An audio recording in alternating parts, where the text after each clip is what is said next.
Hello po, good evening po sa lahat. Ako po pala si Bae Bukang Liwayway. Ako po yung Chieftain Administrator po ng Limuntado Dumagat Tribe dito pa sa NCR and Rizal. Yung NCR po is a part po ng Maynila.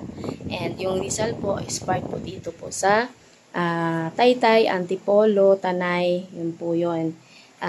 Since 2020 po na taon, the time of pandemic, naisipan ko po na ayusin po yung dokumento po namin.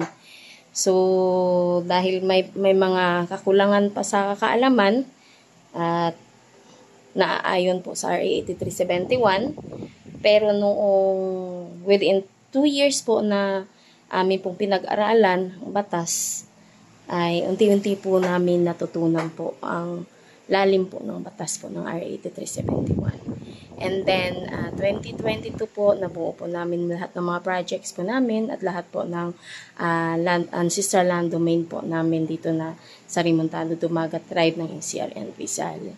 At bilang Chieftain Administrator po, ay talagang kailangan ko pong hikayatin na matapos at maayos at magkakaroon po ng puwang ang RA 8371 para po sa aming katribuhan. At ito nga po, 12 midnight na po, ito na po yung aking natapos ng mga dokumento.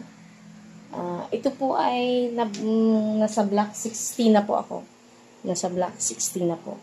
So, sa 4 na taon ay nakaabot na rin po kami sa block 60. And then sa block 60 po, sa tugon at sa biyaya po ni Lord Jesus sa amin, ay magkakaroon na rin po kami ng sagot doon po sa aming mga ninanais po na tribo Limuntado Dumagat po dito sa NCR and Rizal. Sa area, may isang area po na maisasagot at matutuganan na po para sa amin ng NCIP National po. At salamat din po sa tulong ni Vice President Sara Zimmerman Duterte. I love you po very much, and also po President Bongbong Marcos. Mahal na mahal po kayo ng aming angkanan mula noon at hanggang ngayon po dito po sa amin.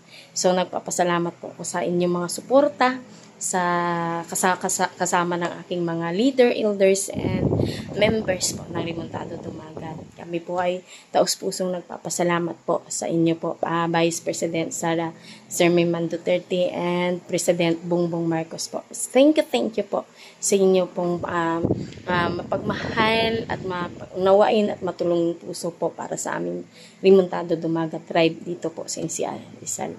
Salamat po and God bless po. Sa next videos na naman po ako magpapaliwanag po ng aming mga dokumento po. Thank you!